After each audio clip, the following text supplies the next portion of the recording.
What's going on, family? How is everybody doing? I hope you have your libations. I hope you have everything you need to get through this moment, to get through this heat, to get through this foolishness that we, some of you, not me, call politics. I really do. I really do. So get on in here. Especially those of y'all who had so much to say today. Don't be shy now. Why don't you call in? Listen, let's get to talking about what we got to talk about. Everybody knows what it is. And, you know, the truth of the matter is I held, for the lack of a better word, or for lack of a better phrase, I held my mule for as long as I could. Marcel Dixon is running.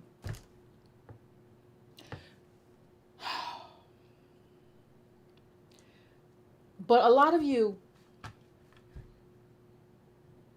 and I said when we started, I said, this don't make no sense.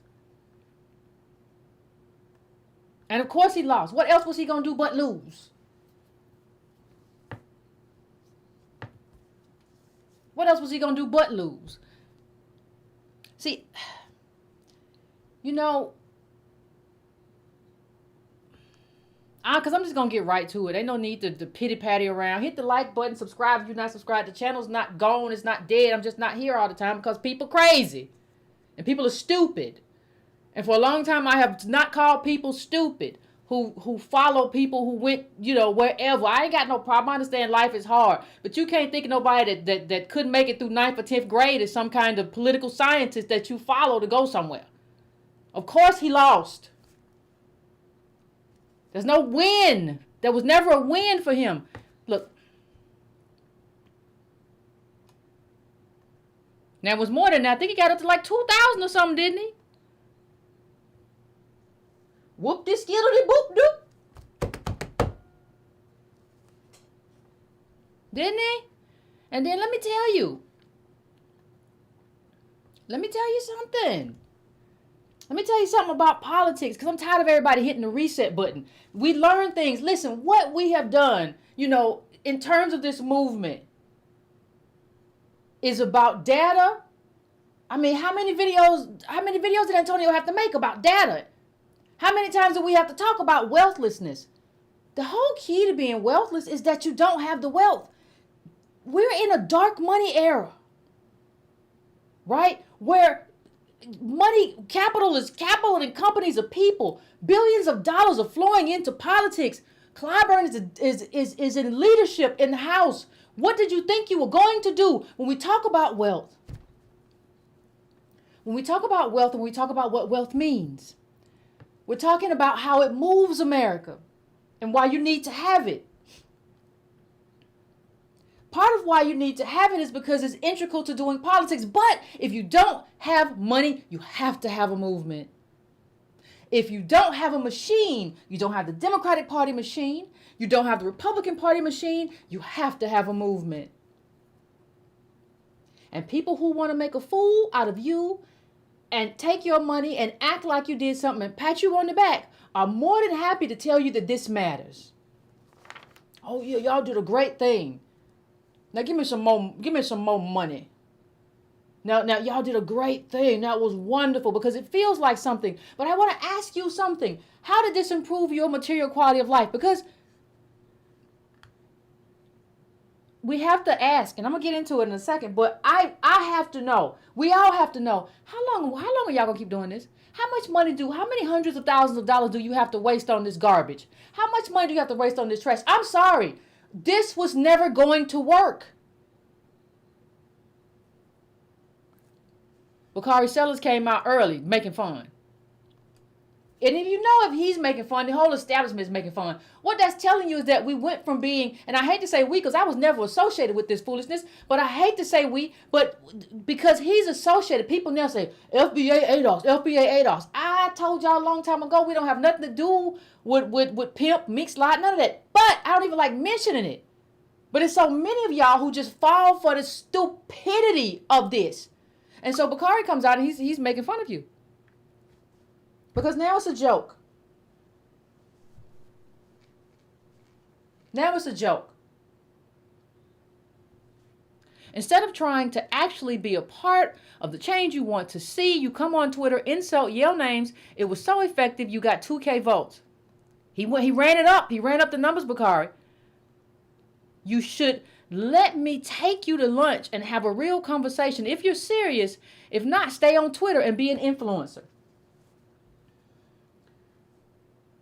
He said, sit down, let me. He said, what did Jay-Z say? I don't even listen to rap. What did Jay-Z say? Sit down, let me coach you.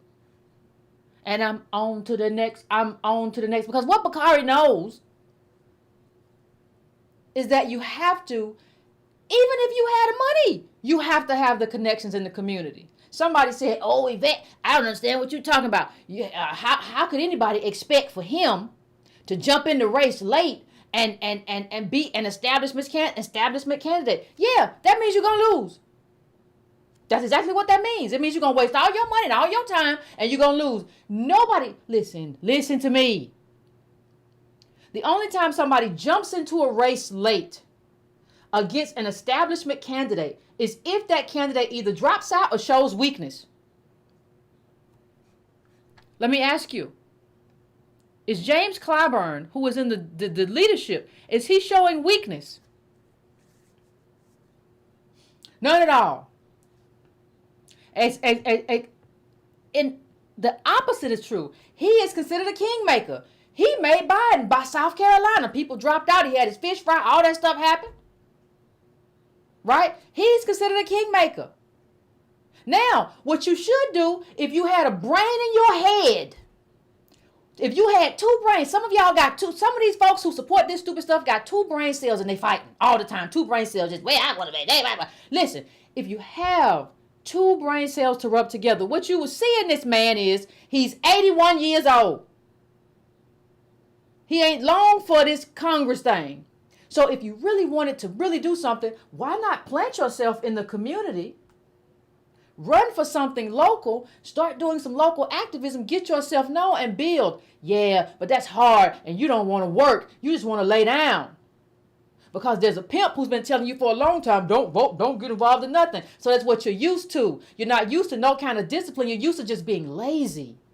Laziness ain't get it. There is no short code. Let me tell you what Clyburn said about his new kingmaker status. Y'all going up against a kingmaker.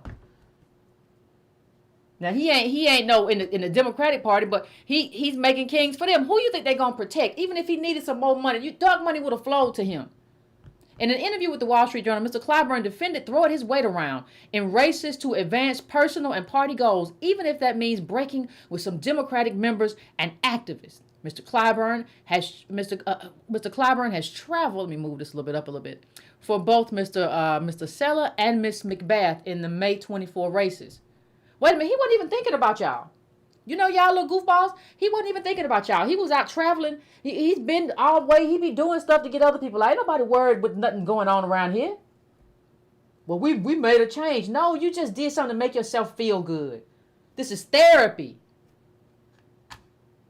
This is some kind of self-esteem clinic for some of y'all. And it gets in the way. You know what else Bakari said that was interesting? Because he can be a Democratic establishment person that I happen to disagree with. That don't mean he don't know politics. That doesn't mean that you couldn't learn some stuff from him. You just jumping into something. Didn't even try to make yourself palatable for the people who were voting for you. You can't, let me tell you, two things have to happen if you want to run for Congress. Or anything. I don't care if you want to run for dog catcher. Two things have to happen. One thing is you have to convince the people that the person you're running against has to go. That's just number one, though. Number one is you got to convince them Clyburn has to go. Number two, you have to convince them that you're the person to replace them. It's damn near impossible even as a candidate with money to do that in 7 months. But you would have to do both of those things. Running around doing the chitlin circuit on YouTube is not the way to do that. Y'all thought these people really had some kind of influence. Well, he gonna get the backing. He gonna get the backing of the FB beautifuls. And I tell you, all he gotta have is the new black media. Stupid. Yeah, he been on all the shows. That's all he got to do. He just got to be on all these little dumb shows that don't matter to nobody but you and your friends. Nobody outside. Nobody in politics. Nobody who votes for Clyburn is thinking about any of these people. They're not thinking about none of that. Y'all really thought these people had some kind of political reach. You really thought you were doing something. This was a distraction. This was stupid. This was a waste of time and a waste of money. You keep wasting time and you keep wasting money. Those of you who support these vanity projects because you feel good because you gave $10. You feel good because you gave $15. You feel good because you gave $20. People say, well, Marianne Williamson didn't win. You are crazy. You get somebody on the national debate stage to make reparations the center of the conversation, and you tutor her like Antonio did. That's what you do. Because you're trying to move the issue, not get somebody elected. And for those of you who don't know, if you're trying to build a movement, you want to advance the issue. You want to advance reparations, the transformative black agenda. You certainly don't want to. And we didn't have to because Marianne Williamson is a New York Times bestseller. She got all these women and people who bought her books and stuff who are going to support her. It doesn't have to be ADOS emptying their wallets, but she got something that we can use to advance the issue and she believes in it. Let's do that. Y'all are supporting him as if candidates. Her thing was about an issue. Y'all are supporting or supported Marcel as if he had won, that somehow would have been something. Let me tell you something. Candidates do not create movements.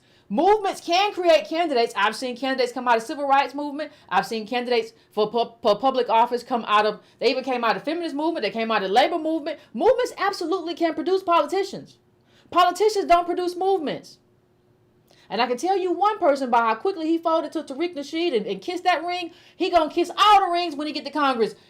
Part of what reason you want to have a movement is you want to hold people accountable. So when they get there, you can say, listen, this movement and everything we did on the grassroots level got you where you are. Tariq doesn't have any grassroots. Listen, nobody who's been telling somebody for years not to vote can now galvanize voters. Let me say that one more time for people who don't understand. You can't tell somebody for years, don't vote, and then expect to be a kingmaker on the political stage. You're just on the stage because we're on the stage. Boy, sit down. Child, sit down. What was you in? Algebra? What year you drop out? I'm just trying to figure out how all of a sudden the person who told people not to vote and makes ratchet documentaries is all of a sudden some kind of kingmaker in politics. Let me tell you, the people who didn't come out and vote for Marcel did exactly what Tariq Nasheed told them to do. He's been saying for years, don't vote. Stay on your sofa and feel good about it. It's empowerment. That's what they did. They set it out. They did listen, you got to train your fighters. I try to train people to be advocates for reparations and a specific black, a transformative black agenda. That's what I try to convey. He conveys to people, you don't have to do nothing. Sit down. Be lazy complainers. That's the whole group over there. We're just going to be lazy and we're going to complain. Well, now when you try to get people activated, what do you think is going to happen? They're not used to it. They're flabby. They don't know how to fight. They don't know how to, I don't know. He said, all of a sudden, he said we was anti-LGBT. And he called Yvette a LGBT thing. And now he got us supporting the LGBT man. We don't know what's going on. We don't know whether we don't know whether to wind our butt or scratch our watch. He just switched it up. Yeah, because he wants to give himself cover for being, so nobody can say he's anti-LGBT, even though that's who he is. He's a homophobe, and that's not. Hey, that's him. I don't even like talking about that weird man because nobody takes him seriously outside of his fanatics on that corner of YouTube. But I'm just flabbergasted by the amount of people who watch me who say, "Oh, I'm disappointed." Disappointed at what? What did you think this outcome was going to look like? Let me tell you. The first thing you have to learn, or one of the first things that you actually learn when you decide that you're going to run for political office, is message control. How do you control yourself? What is your comportment? How do you stay on message? How are you coming off to other people? Who takes you seriously? I don't know. I like, this is not something that makes people say, "Oh," in South Carolina, say, "Oh, he really is gonna bring it. He gonna bring it, boy. He gonna bring down the house in South Carolina." But let me just say something else that everybody needs to kind of attend to. In your own way. It doesn't have to have anything to do with me, but there has to be some type of media training for people. So if a lot of children get murdered, this can't be your response. This cannot be your response. This is not indicative of a serious candidate. And I understand that you had a boxing promoter, it looks like, as your what do you want to call it, campaign manager. That may have been a mistake. It may have been a mistake because you don't have the temperament for what you're doing. I don't know how you all, and I'm talking to the people who are watching this as well. I'm not talking to the people in the chat who understand how foolish this is. But I don't know how you all thought that this person was a serious candidate for Congress, and you wasted a bunch of money, and you wasted a bunch of time, and you bastardized everything we've been working for. Shut the F up. Shut the F up. Y'all did not say a GD thing, one word, about anti-black hate crimes in Buffalo. Yes, but that's not the way to say it, and that's not the way to do it. Somebody told you, hey, stop cussing. You said F that. Now, I don't know who thought that was going to win over people in South Carolina. Have you been to South Carolina? Have you even talked to some of the black people in South Carolina? Have you tried to change yourself? If I tried to run right here in Georgia, I would have to change a lot of things or move. You got to know your constituency. But if you're just jumping out there for a moment to perform and jump for a pimp, you might not see that. You might not see that there are some things about yourself that are lacking, that are untoward.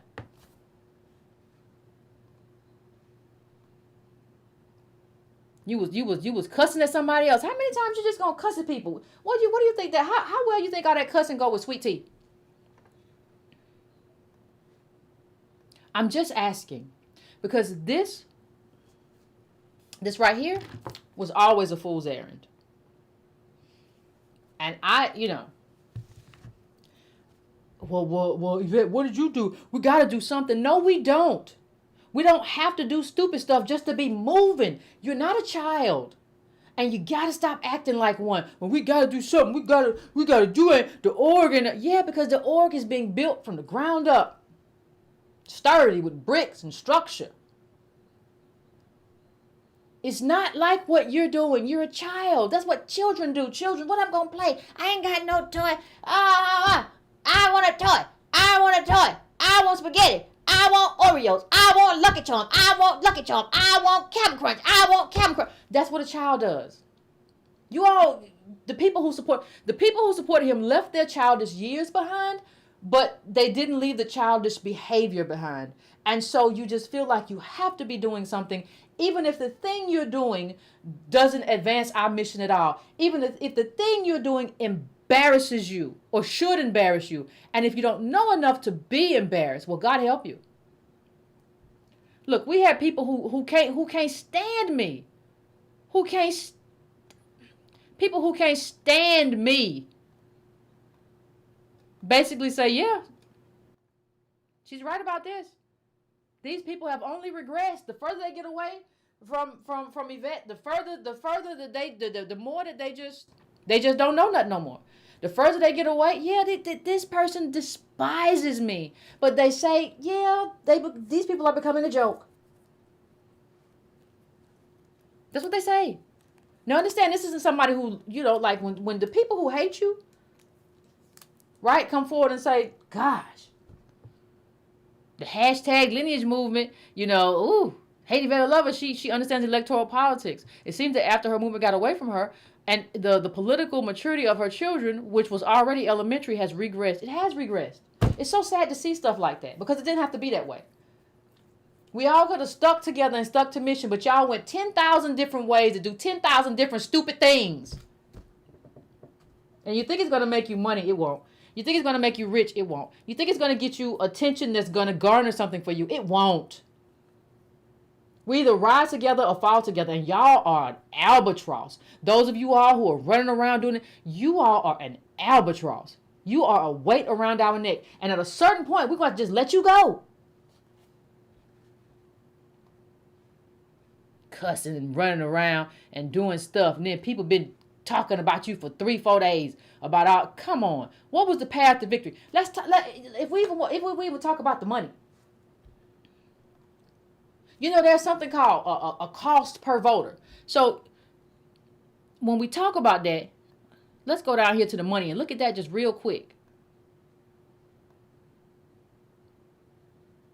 There's a whole thing of like how much you want to spend per voter. God, this is such elementary politics. It's just insane. And this is Marcel. Now, how do you spend? You spent this for what did we get to, fam? Y'all tell me what the final tally was, because I ain't got time for that. To be looking this stuff up. I ain't got time for to be talking all this long about failed candidacies and stupid stuff that people do. Wasted time, wasted money. Y'all gonna waste this moment doing dumb stuff and embarrassing yourselves. Just wasted time, wasted money. What was it, fam? How much votes he got? 3,000, 2,000? What does that cost per vote? Now I want you to do a little homework. I want you to look up what should be the cost per voter and what it actually is. Now here's something and what he did. Because according to here's Clyburn, right? Here's Clyburn. We still with Clyburn. So, and I thought I brought this in here. But he had a bunch of money left over. It's like, I would like to see the what y'all gonna have to do too is start seeing the last financial reports. Because it seems to me, yeah, that's cash on hand. I think that's him below that, $110,000. So I want to know, did you raise $140 and only spend $30? Where's the rest of that money at? I want to see the last FEC filing. Because did you raise $140 and you had $110 left over? Let's see the final FEC filings. Maybe you did. Y'all look up earned versus paid media. Maybe you did some earned media or paid media. But I want to know where this money's going. Because a lot of people running for office and running for office and running for office and running for office. And it's not just him. The money Raphael Warnock raised was insane. And you had this person running against him raising $59,000. Y'all are just wasting money. You might as well go outside and throw a stack of money in the middle of the street and walk off and see what it feels like. I want you to go outside. It's almost like our community took, what was that, 140 over there and 60 over here? We took $200,000 and went outside and threw it in the middle of the street. That's what we did. We got to talk about this election hustle. Oh, it's a lot of hustles going on. That's like 200,000. Then these Negroes, the Forever Beautiful Association, spent $1 million on a museum. You can't build a museum in LA for $1 million. It just can't happen. You can put a room with a couple of pictures in it and call it a museum because Negroes don't know the difference according to you because you talk down to all your people and you already down. But that's another. So what we at, like 1.2? What we at, like 1.2 now? Of just throwing money in the middle of the street and walking off? Okay. That's a lot of money for a wealthless group to be throwing in the middle of the street. Y'all just supporting people's lifestyle, child. That's it. I want to see where that money went. It'd be a shame if somebody called the FEC and said there might be a violation in there somewhere, wouldn't it? Because I want to know where that money went. All this money. People say, oh, I ended my campaign in debt. Uh-huh. You can make your FEC paperwork say anything. I want to see receipts. Because I think you fleecing these people. All of y'all is just fleecing the community. How many times we going to do that? The Jay Morrison stuff? All these campaigns. Now we got campaign fleecing. Jay Morrison fleecing. Campaign fleecing. The new Black Wall Street. Y'all, not y'all talking about these other Negroes who don't want to come in because they hurt. They hold in their chest. You ever seen a Negro want to cry and don't want to let it out? Mm-hmm. You ain't gotta talk to me like that. What other stuff? Boyce Watkins flashcards. Let me tell you, when these chapters launch later this summer, I want to see how much money goes into the org. Because people don't want to do that. They want to do something to make them feel good. Yeah, he out there. What he won't take on Clyburn, and then you're disappointed. I mean, I really thought he was going to do better than that. Oh, yes, Umar, how much money you gave to the school? How much money about that? How much money you done gave away? I forgot about the Umar money. What other money? It got to be some more monies out here, fam. It's museum money. It's Umar money. It's all kind of grifters out here. It's another Kickstarter. There's another little raggedy film that the person who shall not be named is doing. And you don't understand that after a while you're supposed to use your profits to do that. You're not supposed to just take money from people and produce something that's stupid. But whatever. How many, what other little grifter projects do we have? It's a lot of fleecing going on. $24 for them Boyce cards, yep. And with these elections, you have the wherewithal to ask, where did the other money go? And you have the wherewithal to ask, is your money? Where'd the rest of it go? People running around with straw hats trying to tell you they finna be the next congressperson. You like, yeah, I think he can. I think he can. He might be able. You just understand what Bakari said. When Bakari Sellers was going to him, understand what he said. He said, I started at the state house. How many times, and I'm just going to go over this one more again because, hey, young Pharaoh got 100K. Just the dumbest stuff. We're going to be like 0 for 10. Giving money to wealthless, giving money to an inexperienced candidate who jumped in late to run against the person, the leadership in the House of Representatives, and then you surprised, and then you get mad at me. Well, you should have helped. You should have shut up and sat your butt down and ate your food. That's what you should have did. Nobody asked you to pretend like you understood politics. You understand boxing, you little thing. Go shut up. Talking to me, tweeting at me. You don't speak to me. By what right do you have? Yeah, these people is off code. No, you was off code when you went in experienced and tried to run a campaign. That was off code and incompetent. I'm tired of incompetent people trying to act like they're incompetent. Listen, this is life. You can't just do anything that occurs to you. You are not 12 years old. You can't just keep saying to yourself at 5'5", I want to be a basketball player. No. Bakari Sellers said he went from the state house. Now listen, you gotta learn from the people that's all your enemies. He went from the state house. He started at 21. You got to have something. We don't have money, so you got to have community roots. You got to work your way up. And this man did come from a civil rights. I've said this on my show, a civil rights background. He still had to start and do that. And he had something that none of us had in terms of parentage, and he built the connections. I'm not saying they right. I'm not saying I agree with his politics, but he's right in terms of how it happens. Guess who has set themselves up to actually have Clyburn's seat when Clyburn retires? The man who's making fun of y'all. FB Dodo Birds. Bakari Sellers preparing to run for Congress when Jim Clyburn retires. He already know he got this thing wrapped up and you a goofball. He's just wondering, and he wants to meet with you. Listen, maybe we can work together or whatever. And Marcel, you should have said yes. You ain't got nothing else going for you. It don't mean you're going to be with him. It don't mean, but maybe you could have influenced him to do something because he's probably going to be in a space that you're not. He been laying the groundwork how long?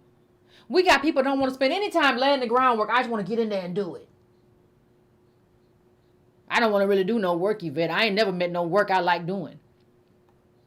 You ain't got to tell me. I can tell. You know, you got a whiff of laziness on you. You ain't got to tell me. With Jennifer Reed making the moves that she's making, I think, and this is Sellers talking. I think it would be political malpractice for me. This was like, I think this was in 2020. What was this? What was the year on this? 2020. Now you jump in, you jump in 7 months, 8 months ago, whatever it was. He's been doing this. He's been doing this for a long time. You just jump in and think that your straw hat and Tariq is going to have some kind of power. These people don't have power outside of YouTube. With Jennifer Reed making moves that she's making, I think it would be political malpractice for me not to be getting prepared to run for office and run for the 6th congressional district, Sellers said. A Denmark native, Sellers, a Denmark native, where's that at? Anybody want to guess? Sellers became the youngest black elected official in the country at age 22 when he joined the South Carolina House in 2006. He ran unsuccessfully for lieutenant governor in 2014 and has since built a national profile in his role as a political commentator on CNN. While Sellers said he does not plan to run against Clyburn, this is at that time who was 78, he chafed at the notion that the seat would be handed down through the family. Now, I don't like his politics because he's talking about Tim Scott and opportunity zones. And, you know, I don't go for that. So I just want y'all to understand that I'm not co-signing nobody. I'm just talking about what is stupid. This man has been... Politics is a science. You plot and you move and you got to maneuver over years. If I know that somebody is 81 years old, I'm not going to jump in the race and just start hollering about reparations and do a bunch of YouTube interviews and put some yard signs out. I'm going to start building relationships in the community. And then I'm going to use those relationships and activate those people to help me run for office. If I'm smart, even smarter than that, I'm going to be a part of a movement that is headed in that direction anyway. I'm not going to run off on my own because a phantasm and a pimp and a charlatan say that, hey, this is good. You ought to just be in on this thing. Don't you want to be in on this thing?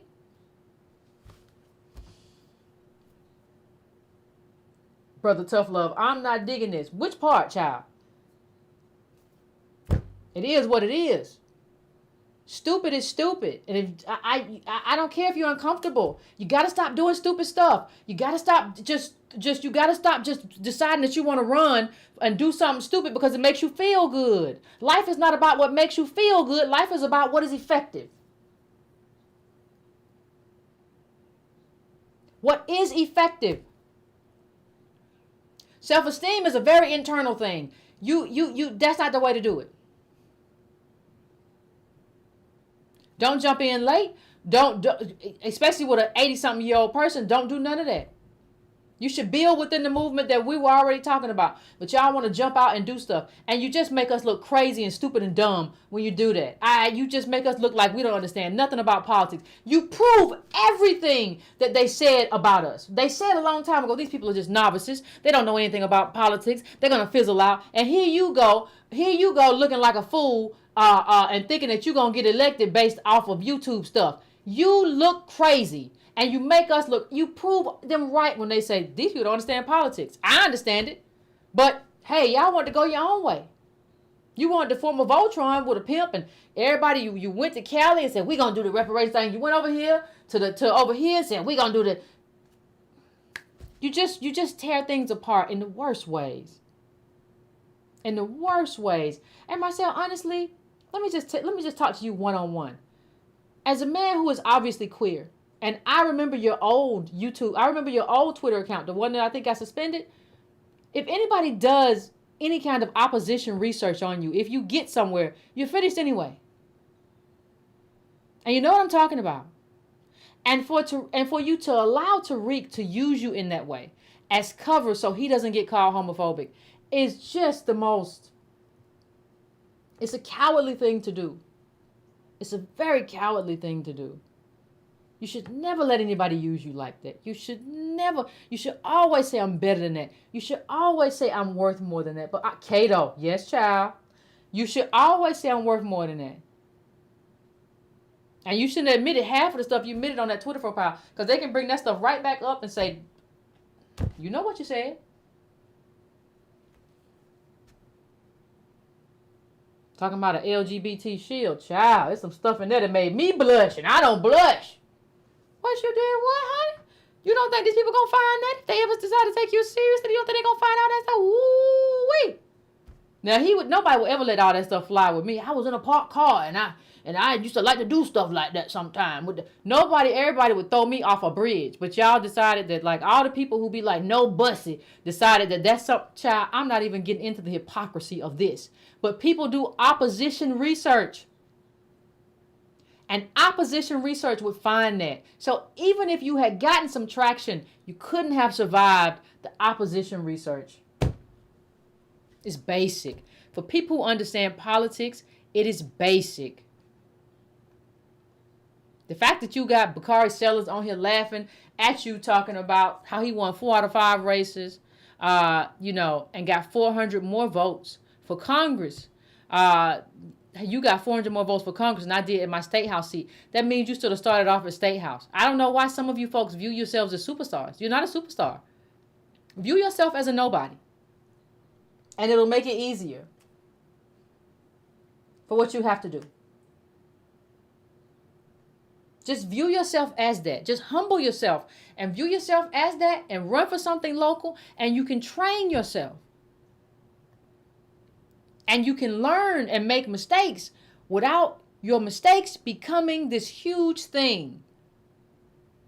But some of y'all don't like the process. It's kind of like deciding, hey, I want to lose 30 pounds and just, is it off me yet? I said I want it. That's not the way it works. Y'all are the kind of people that go buy calorie fat burning pills instead of going to the gym if you want to lose some weight. Right? You just want the easiest way anyway. In a certain way, you just gotta say, I'm just kind of lazy. I don't like work. I've just never seen anything happen for people who just don't like to work. Child, somebody said Herschel Walk. What Herschel Walk got on them kids? I don't want that. Kids everywhere. Anyway, let me stop. I'm getting off topic. Ooh. It's a lot. You see how much money? Let me see. Hold on. Bring this up a little bit bigger. How much does it cost to win a seat in Congress? If you have to ask. According to MapLight, a nonprofit, nonpartisan research organization that tracks money in politics, House candidates who won in 2012 ranked in an average of $1,689,580 in campaign contributions. That's about $2,315 a day. A day. I'm going to let that up so y'all can read that one more. A day. Now, I may not have agreed with Lumumba. May he rest in peace. I don't have, I'm not here to make a case for him or his son or anything or against it. But I just want to show you something about this, because he run a grassroots campaign for mayor, not Congress, mayor, before he passed away, and his son took over. And I just want to bring up a couple of things about that, if you don't mind. About like years of work that gets to that place. He first made a name for himself as vice president and co-founder of the Republic of New Africa in the 1970s, an organization of black nationalists that demand freedom from an oppressive American government. Lumumba's history as a lawyer has been equally colorful. This was from an interview of him, by the way. And this is not of his politics, only organizing. Only the years it takes to build relationships with the community. That's all I'm talking about right here. In 1976, he joined the staff of the Detroit Public Defender's Office. He set up his own law firm in 1978, dedicated to defending the oppressed. He even sued his old university for allegedly abandoning an affirmative action program for African Americans. This is a lot. In 1969 at Wayne State University in Detroit, where you went to law school, 18 of the 24 black students in your class failed due to a discriminatory grading system. I read that you and other black students took over the law school administration building, demanding reinstatement of the students and fair grading practices. We're the first ones that I know of, this is him answering, we're the first ones that I know of that instituted, we're the first one, a change in the grading system because of that incident. We protested and seized the building until the students were allowed back in.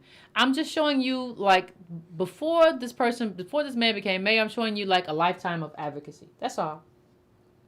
I read the RNA formed a coordinate to coordinate the efforts of activists, grassroots groups, and black nationalists. Does that sound accurate? So you're organizing activists, all of this. Okay. There were probably some grassroots involved, but Provisional Government of the Republic of Africa is the more appropriate name. Our opposition was that America was showing no sensitivity toward the condition of itself or serious involvement of blacks in the body politic. You have to differentiate between the idea of racial separation and the idea of independent government. It's interesting that the U.S., which started as a government that based itself upon independence, can't make that distinction. Never was the Republic of Africa in favor of racial separation.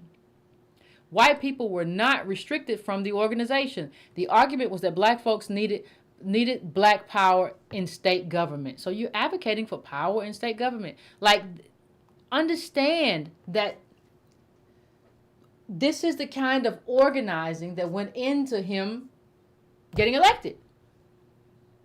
It wasn't just him hopping up one day and saying that, like, Tariq Nasheed supports me, or Boyce Watkins interviewed me, or no. And I had this. I have to address this because this is just so stupid. This is just the dumbest thing. Just let me address this, and then we'll go to the phones. Just the height of, like, idiocy from big dumb babies. Stop acting like a first-time candidate with zero corporate support, peeling away 4% of the vote against a 30-year veteran who is third most powerful Democrat is not significant. The Democrats are shook, and that's why they have shields working overtime and troll duty. They're not shook. They're not shook, you 8th grader. Nobody is shook by this. 4% is not shook. You don't know anything. You are a baby. You're a child. You know how to. You're smarter than the people you get money from, but you're just a child. So let me just show you something. He saved out 4,000 or 3,000 of votes or whatever. Like, let's just go through. Let's just look at a couple of previous. Oh my God, who is this man out here?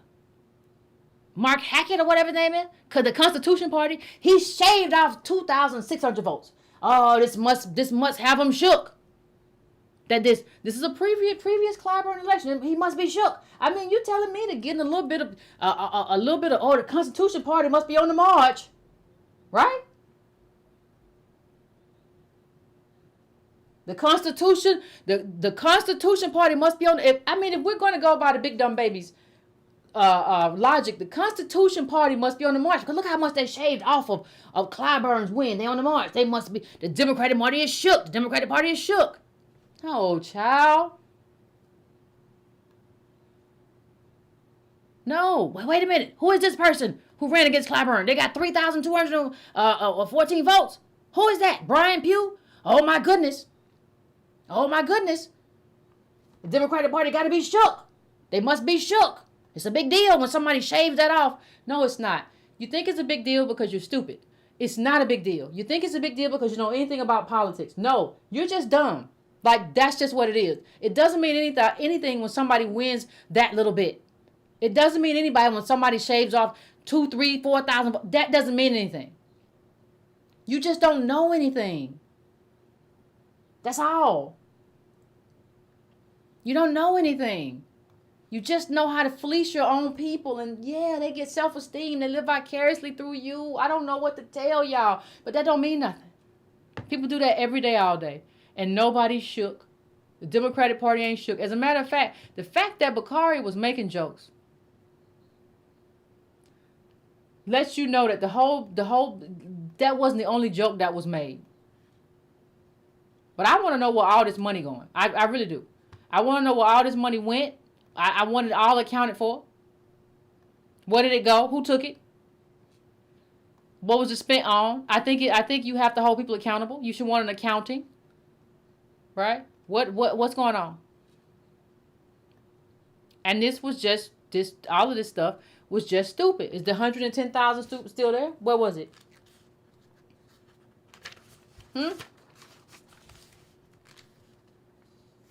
What about accountability? Because accountability has to be in there somewhere. Don't it? Y'all gonna have a bunch of randoms across America running for office.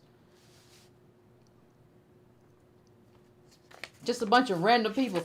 Well, Yvette, let me tell you. At least they did something. Let me tell you. Our group is going to at least they did something their way into extinction. So, it's thundering. So let me go to the calls. Give me a minute, fam. Ooh, it came in hard and fast on me. But listen, give me a second. And we'll try to take some phone calls. All right? All right.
right, fam, I'm back. I'm trying to get to some of these calls before we have some bad weather over here. I'm going to 719. 719, what's your name? Where you calling from? What's on your mind? Hello, Queenie, man. How's it going? Can you hear me? I can hear you fine, fam. What's going on? No, I just calling in. I just want you to call. You know, I agree with a lot what you said, but you know, I'm 45 years old and I only voted 3 times in my life.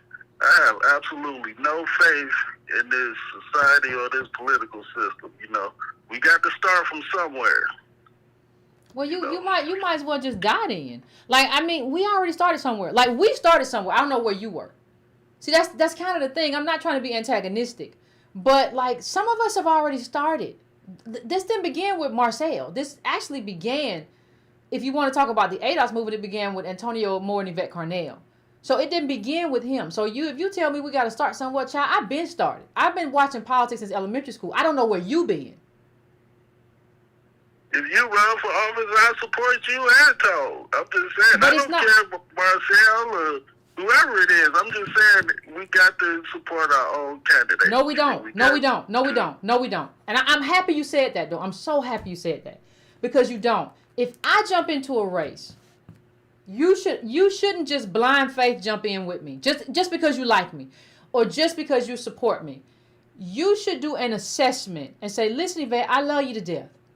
But based on my assessment, you don't need to run here. Now, it's not saying you can't eventually run here. But you should tell me you have a lot of work to do in this community. And that's what political strategists tell people all the time. They say you have a lot of work. What is your name ID in this community? What is your path to victory? And you should tell me, Yvette, we have a lot of work to do to get you ready to run in this community. As opposed to you blindly following me, you should say, Yvette, listen, here's what we have to do to get you ready for victory in this community. And it can't happen this election cycle. That's what you should say to me. And that's real support for me and to me. Not supporting something and put your money and effort in something that is not going to give you a victory. Mm-hmm. Yeah, I agree with you, Queen. I just wanted to say, hey, we can't rely on this society. We can't keep doing what we've been doing. We got to switch it up somehow. And I support all my brothers and sisters. Anybody that's standing up against this society. Some of your brothers and sisters hustlers. Some of your brothers and sisters hustlers. You can't support all your brothers and sisters. Some of your inclusion is just as important as exclusion. You cannot support all your brothers and sisters because all your brothers and sisters ain't real brothers and sisters. So I'm just saying. All right, Queen. Thanks for taking my call. I appreciate you, friend. Good work. I appreciate you. Because these people, listen, I'm trying to get y'all from not being taken advantage of, too. And people who are squandering this movement and using everything that we've built to just do something for themselves. That's what I'm trying to do. Right? Everybody who jumps in, listen, and people will say, I don't support this system. If Marcel had won, he will become a part of the system. Congress is a part of this system. So you can't say, I don't trust anything in this system, and you're voting for somebody to go and be a part of the system. Don't make no sense to me. But I'm going to another caller. I am going now to 724. What's your name? Where you calling from? What's on your mind? Hey, Beth. This is Evan from HQ. What's going on, Evan? How you doing? I'm doing good. Listen, there's so many lessons to learn from this car wreck that I just wanted to come in and just add a few more points. Okay. And just bounce some ideas off you, right? So, just watching, Election Day, Marcel was complaining about his name might have been wrong on the ballot, or his name might not have been on the ballot in some locations. That was disputed, I think, proven wrong, right? But why don't you have people on the election board in your state? Marcel, like we go back to everything that we've been saying is like, you got to work, you got to make connections, you got to get people in place, you got to be active. You don't sit on the sidelines. You don't sit around and not vote and just talk about how bad the Democrats are 24/7, because you need to be in the places. You need to be putting things in place in the Democratic Party or in whatever party that you're going to run in. You're in as a Democrat, so that you're not showing up on election day and it's just a mess, right? Like, confused. Like, you don't know what's going on. Yeah, right. And then he said, he had another tweet that was like, hey, how is Clyburn's daughter the head of the Democratic Party and running the election? On election day, he just figured that out. And he said, hey, everybody, call the ethics board. I pulled it up while you're talking. I'm pulling it up while you're talking. She probably runs the ethics board, too, right? Because it's like, that's what you do. Like, you get people in places. In places, yeah. To where they, to where they can help you out, right? Like, so that's what I don't think people understand is, like, we can't, like, as ADOS, like, we can't just be neutral or silent or just let him lose peacefully, because so many people went for what he was promoting, and that's so detrimental. It's not, his campaign was not neutral to the black political movement. It was detrimental to it. Absolutely. It represents the opposite of everything that we need to be doing. Right? Like, everybody talks about they don't trust the system, they don't trust the Democrats. Isn't that why? Shouldn't you want to be there yourself, overlooking the entire process? Then, if that's the case. Well, let me pause you. Let me pause you for a second. Let me pause you for a second, though. Let me pause you for a second. What you're pointing to is so powerful. I'm glad you called in, Because what you're pointing to is that, like, the South Carolina Election Commission, even though Marcel didn't know, it didn't oversee what he was talking about. It didn't oversee party politics. He was just clueless. But you want somebody there. But we don't want to do nothing local. And what we're seeing is the power of, like, having somebody statewide or whatever the case may be, depending on where you're running. But we don't want to do that stuff. And then we'd be like, well, you should do this. Well, you don't want nobody there. You feel like that's beneath you for some reason. So, yeah, you're right. Yeah, and I'll just finish by saying, so I put out a tweet that was like, like that whole crowd, the whole Professor Black Truth, whatever, Tariq, they're always talking about, 48 laws of power. You don't understand power politics. We're making power plays. These are power moves. Power moves. You don't. I'm pretty sure. I read that book a couple of years ago. I'm pretty sure one of the laws was, if you're going to take a shot at the crown, you don't miss.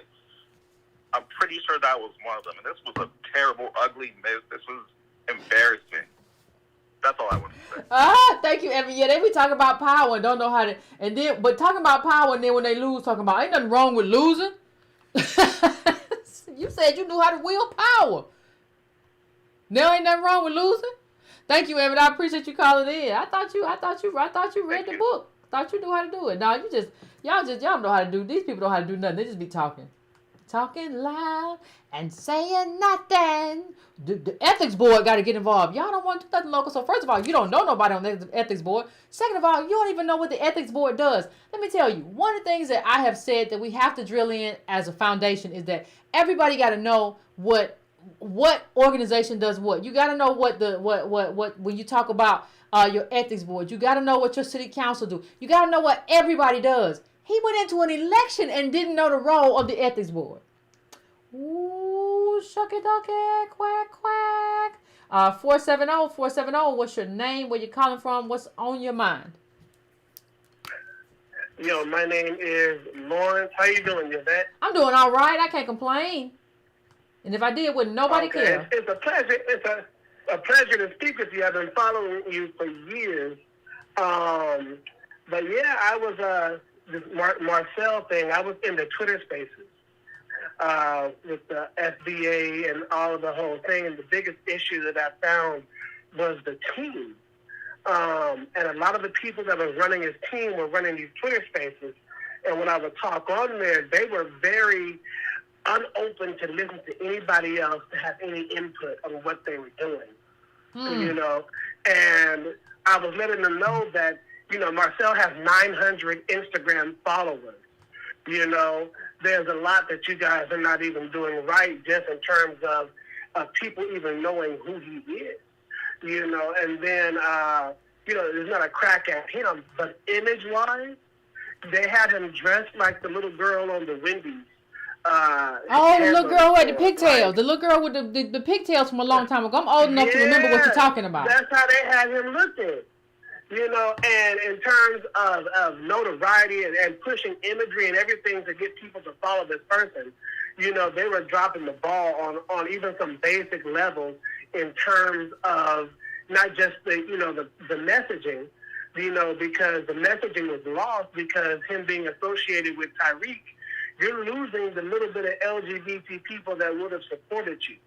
I follow Tariq too on some stuff, but there's no denying that he pushes a homophobic message.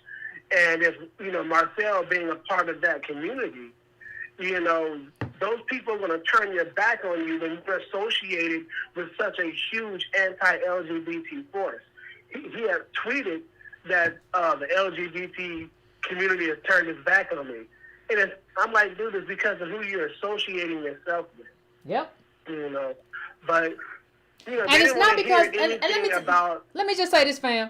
You can just do the work and not associate with somebody like that. And the work is the work, and you're lineage first. You can, and you're lineage first, and then you have a transformative Black agenda. You can do that. But the moment what I try to express to people is that the moment you're associated with somebody like Tariq, you're just considered really, really toxic. And everybody remembers everything he said. Everybody remembers Bussy. The man is obsessed with homosexual sex. So everybody remembers that, and they're like, no, I don't want no parts of it. Go ahead, Yeah, I'm sorry. no, he's known for it. So if you're running for as a Democratic candidate, in the Democratic Party, which most LGBT people support that branch of of Congress, you're losing them by tying yourself to a known homophobic person. And you lost that whole community. So none of them people are going to come out and vote for you. But let me ask you a question, fam. Let me ask you a just- question. Do you think that he thought he was making a trade-off? By that I mean, do you think he thought, well, I get rid of the LGBT people not going to vote for me because of Tariq, but Tariq's going to really bring a lot of energy and people out to vote for me? Do you think he thought Tariq was bigger than he was? Yeah. It's some people. I'm from LA, so and I work in entertainment, and sometimes a lot of people in the real southern places are in awe at people who are in entertainment with lots of social media followers. They think that's the sign off on this is it. I'm on Tariq. He's got thousands of followers. He thought it was going to be the trade off, but all publicity is not good publicity. Tariq probably hurt him way more than he helped him. I don't think he helped him at all. He didn't get enough. Lost. I don't think he helped him at all. Yeah. And I think this is a lesson to people who think. I don't think people understand that people have an inflated idea of like what the YouTube space can do. That's part of the reason that I decided to hey, you got to move from this to you got to do a foundation. You got to do chapters of people on the ground because this is a limiting space. Right, and I think people really think I don't care if Tariq went down there and put braids in his hair and went all across the state. He's not a galvanizing figure, especially as someone who has told people for years not to vote. The people who do vote in that community believe in voting. So you're still not the figure that you think you are. But I'm gonna let you finish, fam. I'm sorry. I'm gonna just land it right now. At the end of the day, it was a hit to what we're doing. Like I said, I work in production. When we put on a concert, an award show, unless we come with the right everything the first time, if we fail, then we lose everything for the next time we try to do it. And that's exactly what happened here. They failed in imagery, they failed in marketing and pushing him the right way, and that he attached himself to someone that has a toxic name. So hopefully. Well, and I'm gonna put this image up. I'm gonna put this image up of Bakari Sellers because I want to put this up because it's not about what I want. I never run for public office, but you have to consider what the people are looking for, and this is a very black respectability crowd. So that look is what they're looking for. I'm not talking about what's right or what's normal or whatever. That's kind of what they're looking for, and it's kind of like what you just said. There was no effort to kind of say, hey. You don't want to walk up and people don't like you. That was one of the criticisms of hippies back in the day. You walk up and people are already like, child, no, I ain't finna do that. They look like they musty. And, and they hair oily. And all of that. He really should have had a clean, nice haircut. Mm-hmm. You know what I'm saying? He should have been wearing a, either business casual type dress for the most part. If he did wear a suit, there are certain colors you go to. All of these type of things, just because you're now in the public eye. But he apparently had nobody in his circle to really set him up and tell him this is what you do, this is what you don't do properly. So. No, I don't think so either. I don't think he had anybody to set him up. And as somebody said, Tariq didn't have anything to do with him losing. I'm not saying he had anything to do with him losing. I'm saying he couldn't have helped him. Mm-mm. He couldn't have helped him. He couldn't have helped him. Yeah. I mean, like you said, if you tell people not to vote, if you ostracize a particular part of the black community, which a lot of us are LGBT, then those people who probably would have came out, especially for Marcel, because he is a part of that community, all of them went away. Yeah. I'm just saying he couldn't have. Thank you, fam. People would have worked for you for free. I appreciate you, fam. Let me go. It's still thundering. I want to get as many people as I can. Thank you. I appreciate you. And I want to say this again. I'm not saying Tariq made him lose. I'm saying that Tariq could never have helped him. But he did cut the LGBT away. But I don't know if Marcel wanted that anyway. I think he was so happy to have the attention of Tariq and some other people in that community. But you can't let that, get in the way. You can't come out and say, oh my God, why is the LGBT community supporting me when you are associated with Tariq? Now, if Tariq hadn't even been in the picture, he still wouldn't have won. But I don't care if Tariq had went on the tour of South Carolina, that would not have helped him. He might have gotten 200 more votes from people who decide to get off the sofa and put the potato chip bag away and go vote and do something, because it's hard to do that because Tariq been telling y'all not to vote so long. So it's not about, it's not about what not Tariq could have helped. I don't think Tariq made him lose, but he couldn't help him anyway. He might have shaved off. Some of y'all just go all the way left field. Tariq might have shaved off some LGBT voters. That's what he said. He didn't say Tariq made him lose. Some of y'all have a learning disability or something. I don't know how to help you, and I ain't interested. 757, what's your name? Where you calling from? What's on your mind? Yes, this is Dave. How you doing, Yvette? I'm doing good. How about you? I'm doing fine. It's good to see you back, too. It's good to hear your voice. Thank you. Yeah, you were right on point the whole time. This whole endeavor was ridiculous, and it was disrespectful to the point of almost anger. When you do nothing but disparage the people that you need to vote for you, then you're bound to lose. Everybody over the age of 50 or 60 is a fish fry eating sellout, and you got a nerve to go and try to ask for their support and wonder why you get your ass kicked. Come on. You got to come in with a better game plan than that, in my opinion. Well, especially if you're going against somebody who is in the leadership. He's the majority whip. Yeah, you can't miss. And they missed, and they're like, well, it meant something. It's still important. No, it's not. He's a majority whip and a Marine Corps veteran and a civil rights legend. So, yeah, he had experience under his belt. That's why they voted for him. Yep. I laid out a couple of things in the chat that Marcel could have done. Number one, you need to ask for some money up front. Ross Perot asked for people to form another party and give him $10 million, and he would jump in the race. And this is a billionaire. He asked for the money up front and the support up front. Then he got in the race. If he has to do, what do you think a gay man in South Carolina got to do? Yes, another thing, dress the part, look the part, just like you said. Well, listen, I want to hold on one second, fam. I want to make clear. I said the hippies look like they must. I didn't say nothing about Marcel, so don't go run around. Marcel, I didn't say nothing about. I don't get involved in that. I don't do that kind of thing. But I'm going back to what you said. Like the look has to be like this. Even my head, that don't work. That's not gonna work in black perspective. I'm gonna have to work extremely hard.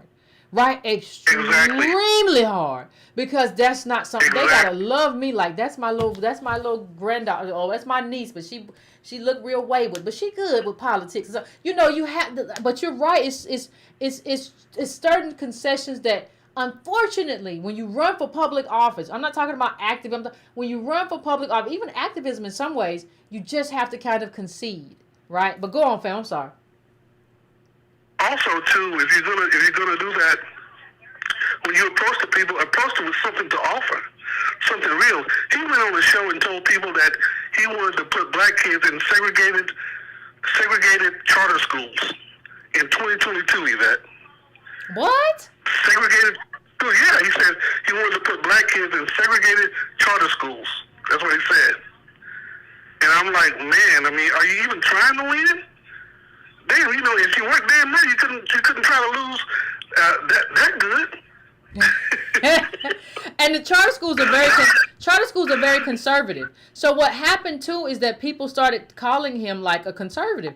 They started saying you are. He is a conservative. Yeah, and he's pro-gun. He's pro-gun. He's anti-abortion, and he's anti-immigration. He's a Republican. That's all. Well, and the thing is, if you want to have a position outside of the mainstream Democratic position, you really have to work on how you're going to sell that. And sometimes that takes years. But you run as a Democrat. You run as a Democrat, and you want the conservative vote. Come on. I don't think that, but I don't think. In a district, the 6th district is the only district set aside for blacks in South Carolina. You gotta campaign for blacks. Period. Yeah, you have to, but you have to let them know. You can't just say Clyburn is bad too, right? One of the things that people understand about campaigning 101 is that you have to offer a positive vision for the community that you are working for. So you can't just say like, Clyburn been here, he ain't done this, he ain't that. You have to say, listen, you can live this kind of life if I am your congressperson. And the people in the 6th district also know that he's been there a while. That means he has seniority, he has power. He can, limited power. We all know how that works. But he can get some, if you need something, a hearing or whatever, because I don't think people understand that, like, they're going to look at you and gauge that. That doesn't mean Clyburn is good. It just means that you didn't, just saying that, just talking about Clyburn's negatives is not enough to win people in that district. First of all, you didn't reach them to win them. You didn't have enough money to reach them through mail. You didn't have enough money to reach them through ads. You didn't reach them at all. So you didn't reach them, first of all. Exactly. But even if you had, what were you going to say? Exactly. And I'll end with this. Respect is the bottom line. When you're going to go to people and ask for their vote, at least respect them enough to tell them why is, not just why Clyburn is bad, but why you're good, why you're better. Yeah, you got to have a positive. Give them that much respect, but give them a real decision to make, instead of dogging them out as Uncle Tom fish-eating sellouts. Approach them with respect, and they'll reciprocate. Even if you lose, then you at least got some respect for the next go round. But to just dog people out, listen to some YouTuber who who really hates Democrats. He hates Democrats. Well, he's a Republican. Living or dead. He hates John Lewis. He hates Democrats. Period. He hates Democrats. Well, he's a conservative. He's a Republican. That YouTuber who you speak of is a Republican. Now, I have a problem with both parties. I don't have a problem with just Democrats. I have a problem with both parties. But understand that Tariq is a conservative. So you're trying to take lessons from a conservative on how to run in the Democratic Party. I don't know how that works out for you. It's not a serious discussion. Exactly. Yeah, thank you so much, Yvette, and have a nice evening. You too. I appreciate you, fam. Take care. You too. You as well. Yeah, I don't know. He ain't hide that he's a conservative. Like I'm not beholden to either party. I think we should be beholden to our agenda, not a party. I don't think we should be beholden to a party. We have an agenda. If you're gonna come forward, if you're gonna do for it, reparations, transform the black agenda, who gets on board? That's who I'm rolling with. I'm not beholden to a political party. Some people are, and y'all don't even want to call it what it is, but that's okay. Y'all have y'all little favorites. Some of y'all, you know who you are. 602. What's your name? Where you calling from? What's on your mind? Hi, Yvette. This is Tracy from Phoenix. Hey, Tracy. And, so I was kind of checking out Marcel early on, and it didn't take long for me to see, the things that are being discussed tonight. And, I don't know if this is too much, but this is just how I feel. I'm wondering, with everything that we've seen, if he was put up. Because I think we need to consider how the powers that be operate. We're talking about the U.S. empire, you know what I mean? And and what this country does around the world and to its own people, to political activists in the past and also right now. And these are the things that worry me. I mean, if kind of, Black Lives Matter is another example. And I'll give another example here locally in my city. There's this guy, and he's a reverend. I don't know, so it seems like maybe he has a lot of community ties, but he came up with this, reparations pledge or something like that, and I don't know what it is. It's a mess. It looks like it's really nothing. And he's getting all of the Democratic candidates in my state to kind of just sign on this pledge. And I'm like, what is this, And so I've been talking to the candidates in my district for that are running statewide, and I've been asking them, what is this about? They can't explain it. They've signed on this pledge, and it's been good that we've had actually fruitful discussions, because I'm like, you can't just sign on to something you're not sure what it is. And I give your information as a reference point, because the fact that this guy, again, isn't even pointing to this direction here of what we have going on, that's a huge red flag for me. Mm-hmm. Yeah. I don't think he was put up. I think people put themselves up, and people allow themselves to be gassed up. And I just want to make this point again. That bastardizes everything we work for. For you to go around and mention you don't have to mention our name. If you go around talking our talking points, and that's associated with the ADOS movement, you make us look like morons. You make us look like we're incompetent, and that's just not good. Thank you, Carl. I appreciate it. I'm gonna let you go because we got so many calls in the queue. I want to get to everybody, but yeah, you make us look very, very, very incompetent and clueless, and that's just not how I want to look. I'm going to 256. 256. What's your name? Where you calling from? What's on your mind? Hey, man, it's Trey Flay. Thank you for taking my call. What's up? So, this is crazy. Like, this is the most politically inept thing that I've ever seen in my life. Like, I was in that Twitter space. I was on my burner account in that Twitter space. Not your burner account. Yeah, I got a couple burners. But I heard him and I heard Marcel and Tamara in there. Tamara was upset that the Democratic Party was campaigning for Raphael Warnock, and she said it was an ethics violation. I was like, what? Am I in the Twilight Zone? She was upset. So, do you know how party politics works? Why are you upset? This is how it works. What are you talking about? Hello. They don't support the candidate that they have already. They're not going to support you, Tamara. They're not going to jump off that. Then Marcel gets up and said that he knocked on 156,000 doors. No, he knocked on 156 doors. I don't want to hear that. I don't believe that. No, go ahead, Faye. I'm sorry. There's 800 doors a day. 210 days consecutively. Like we talk about vote count. Like I dropped out of school. I dropped out of college. I went to school for 3 years for political science, but I have done a lot of self-education, and through the help of Antonio Moore and Yvette Carnell, I feel like I done got my degree. You know what I'm saying? So at this point, it's like we got a bunch of people who know nothing about politics that are trying to tell us what we need to know about politics, right? You got a bunch of educated people who have done this, and I'm not trying to be on the high horse or whatever, but you have a lot of educated people who have spent time reading and doing research. We're all about the data. We're all about the numbers. And when you sit and listen to somebody lie, you know what I'm saying, about what they have done. Hold on, Trey. Like, I have, in my early life, knocked on doors, like, for people in campaigns. Is it possible that people don't understand what kind of arduous work that is to knock on the door?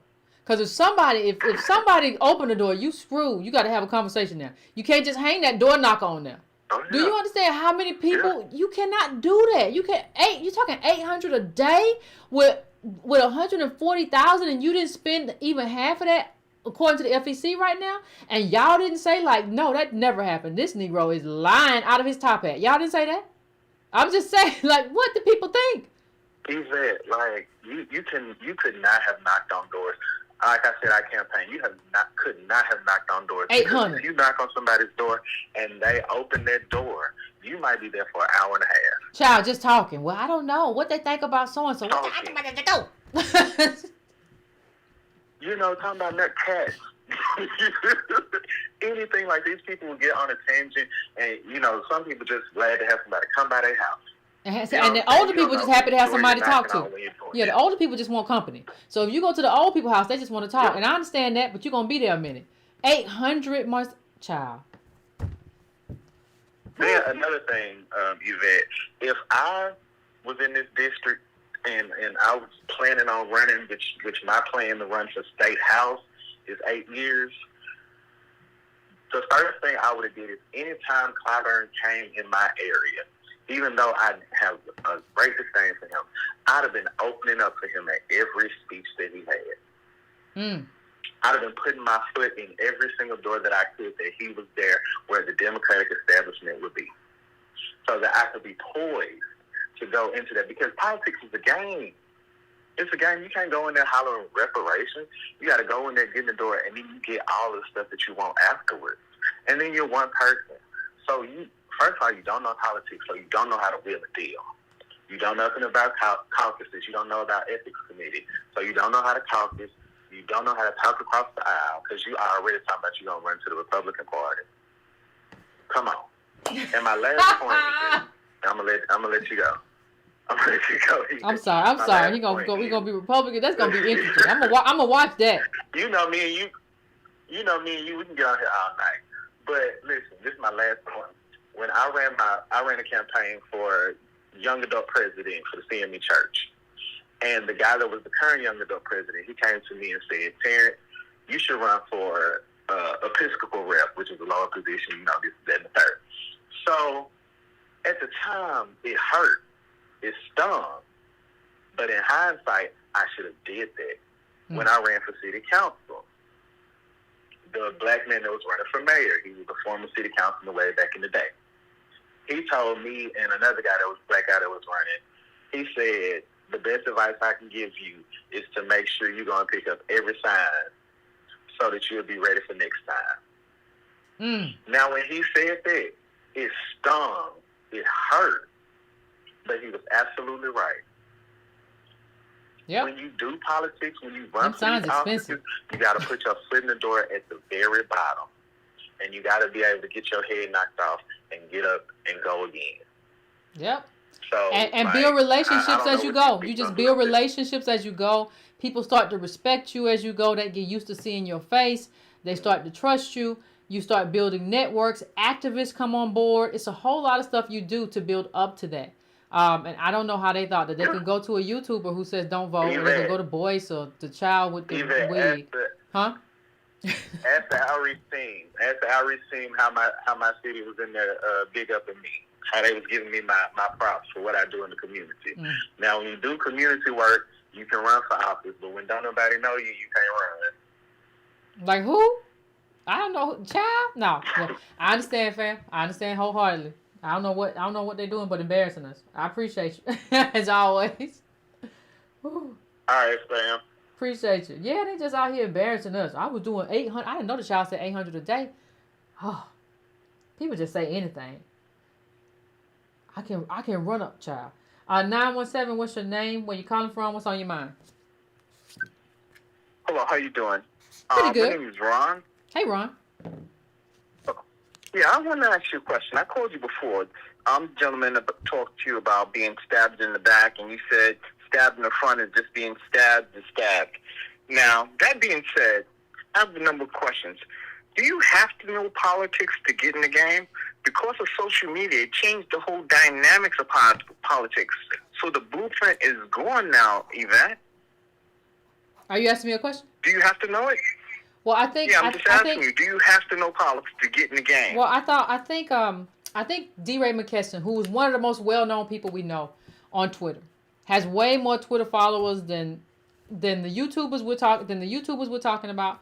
Way more Twitter followers than me. Way more Twitter followers than way more support.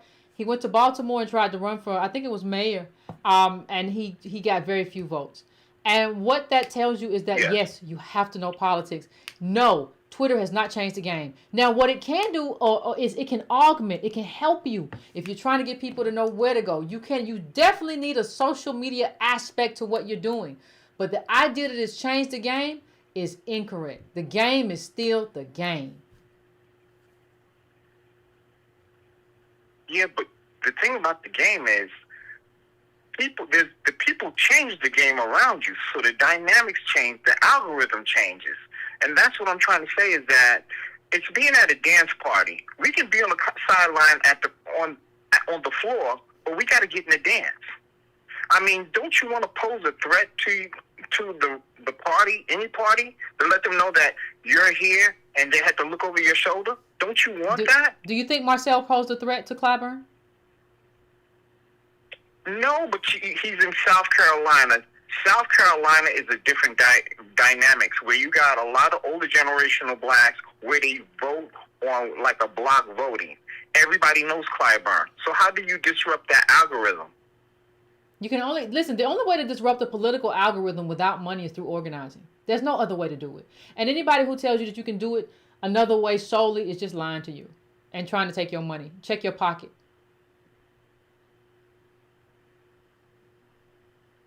Is that what you believe? That's what I know. Okay. It's,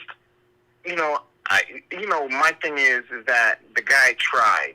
You know what I mean? He tried. That's the title of the show. Clyburn That's the is title one of the show. He those tried. I'm sorry. Go ahead. Clyburn is one of those old Negroes.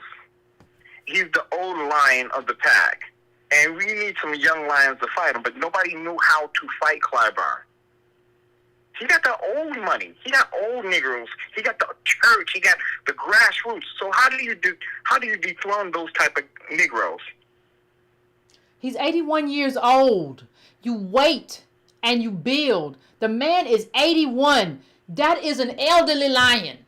Like some stuff is taken care of by the fact that we don't live a long time and we can't perform our duties for a long time. So really and truthfully, your opponent is not Clyburn. Your opponent is Bakari Sellers and everybody who is going to try to take the seat after Clyburn retires because he's 81. He can't do this forever. So you should be building to fight these young lions. And if you are a good young lion or a good young wolf and you've done your work, you should be able to be competitive. You shouldn't even be fighting the old lion. You should be ready to take over because that old lion is 81 years old. Okay, that being said, look at what happened to Jesse Jackson. He was the old lion, and guess what? He got upset by Obama. And guess what? Obama didn't acknowledge him. So why can't a young guy do that? What do you mean got upset by Obama? What do you mean he got upset by Obama? Him. Let's just take... No. What do you mean by Jesse Jackson got upset by Obama? They didn't... Jesse Jackson and Obama... what I'm saying is, Obama never acknowledged... Obama never acknowledged Jesse. Jesse was the old lion. You have to come for his blessings. And the thing about Clyburn is, if somebody would have been his friend for a while and then stabbed him in the back, maybe he would have got something. He would have went somewhere. You understand? Sometimes you know how the teacher takes on. The student takes on the teacher. Why can't you do it that way? He ain't. Who do it what way? Marcel is not the student. Like, this is not a case I'm saying if somebody could have did that. Somebody could have did that. Woulda, coulda, shoulda.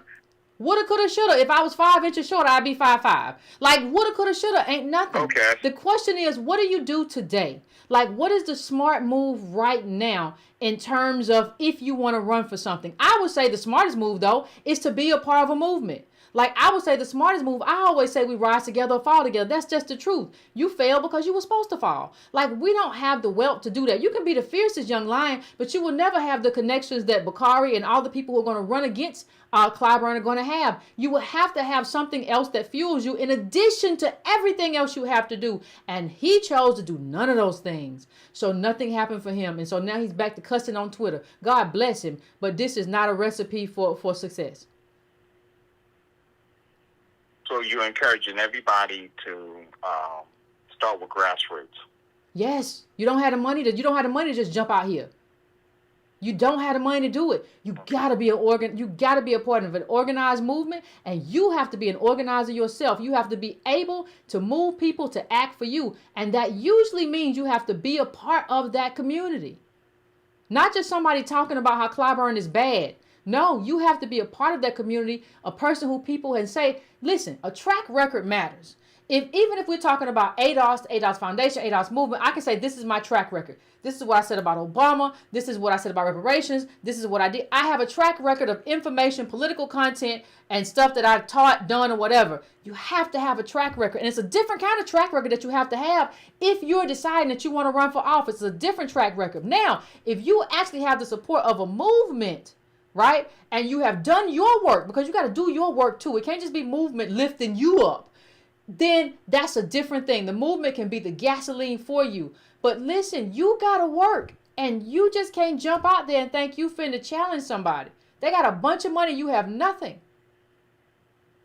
including grassroots. So yeah, you got to have grassroots. You got to have it. Well, I appreciate your call. Appreciate you. Thank you, fam.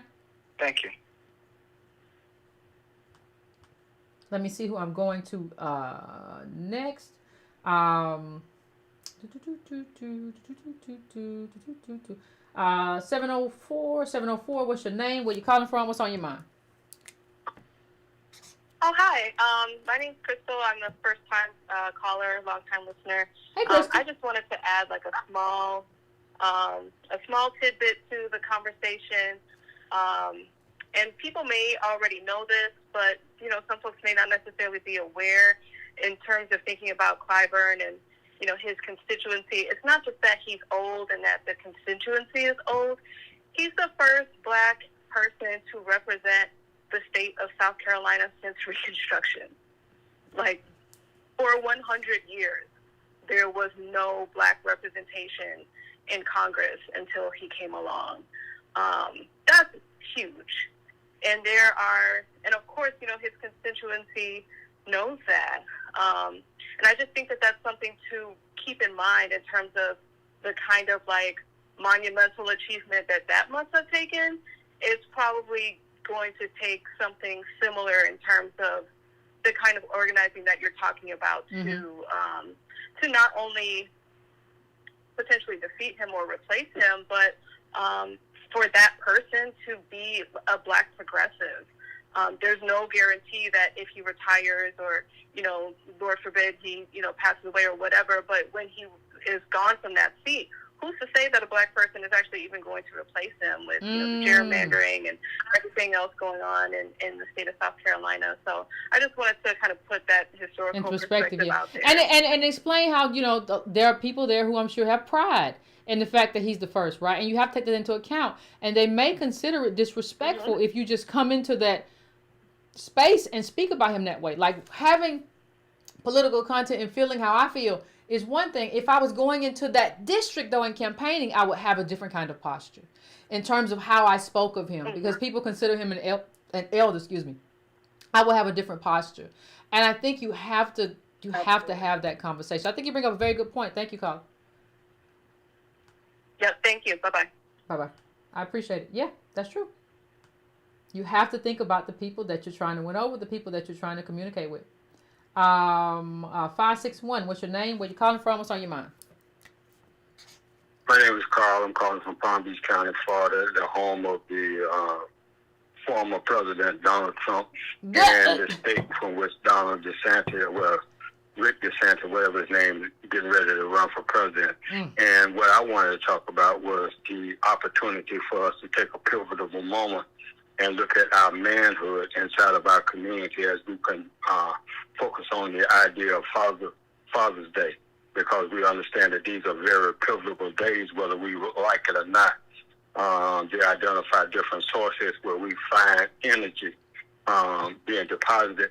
And I want to say to my brothers, as we prepare ourselves for Father's Day, this is the first time we ever got an opportunity to so-called celebrate Juneteenth, and we know that this is when they identified how racist and how nasty and stinking these people have been to us, and we've seen that done during that period of time, but we haven't focused on what is actually taking place with us at the present time. And I hope and pray that we will look at us. And when you were talking earlier, I think we have an impediment inside of our community with the educational system.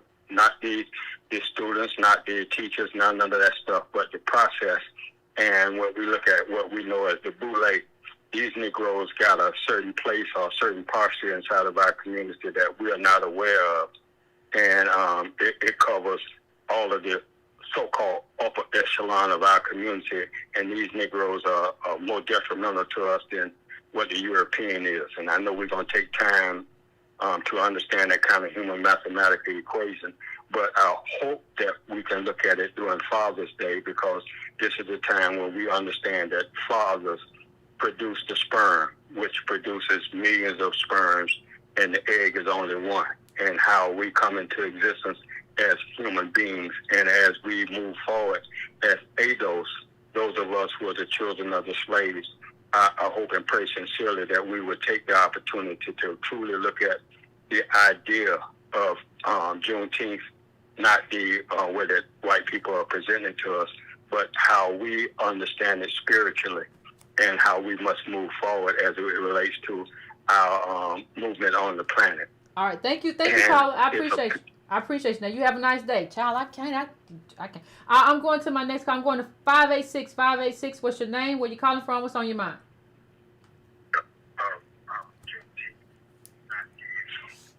You on 586? Hang that up. Put that on mute. 0586. Sorry. Yes. Come on, talk to me. What's going on? Oh, how you doing? Pretty good. This is Mike from Detroit. Hey, Mike, what's going on? Hey, I just had, I'm not trying to be facetious when I say this, but I believe that people like us who have money, me, you, and the rest of the black folks, that we need to buy us a white face. He said me. A white face to get in there with our agenda. What do you think about that? Don't be assuming no money with me, caller. Don't be don't you make it wrong or something. No. But you go ahead. YouTube and Patreon. Because the reason, I can't afford no white person. Because I believe that you have to have someone in there that's willing to trick people or be a good liar, because they've been doing that to us for years. So if we get us a nice, good white face to get in there with our agenda, we do the homework and find someone who's going to get in there and represent us. I believe it might work then. Well, I appreciate you. That's all I can say. That's all I can say, families. I appreciate you calling. All right, thank That's you. all I say. Love your show. Bye. I appreciate you. Thank you. I appreciate you for calling. I appreciate you so much. Let me go see what y'all doing tonight. Y'all just be acting up. 786. What's your name? Where you calling from? What's on your mind? Cut that down. Caller, you on? Can you hear me? Yep, I can hear you just fine. What's going on with you? Hi, this is William calling from Houston, Texas. What's going on, William? How are you? Let me ask you. Do you feel like do you feel like this, like Marcel, his campaign, do you feel like it helped to push the needle for the reparations movement? Yeah, that's my question. No, not at all. You know? No. Not at all? Nope. Okay. So you feel like what he did was just overall it was more harmful than helped. It created more harm than it helped. Yeah, it was a very dangerous distraction, and it was a waste of money. It was a waste of attention. It was a waste of focus. Yeah. Okay. One more question. Would you say? Do you think that? Obviously, everyone knew that he had a long shot. He had no shot. He's created, I guess, maybe created a brand for himself or a name for himself in the future of South Carolina politics. Do you think he doesn't have no, I don't think so, especially given what is available about him and his background in South Carolina. I don't think so. Like, I think he was a really bad candidate, and he didn't try to make himself a better candidate. So, no, I don't think he has a future in politics. He will have to do a lot of work, and I haven't seen anything to me that indicates that he's willing to do that work. I haven't seen anything to me that indicates that he's willing to be disciplined enough. This is somebody who drops the F-bombs on Twitter. This is somebody who comes out and say, F y'all, when children are murdered in an elementary school. You cannot do that and expect to have a future in politics.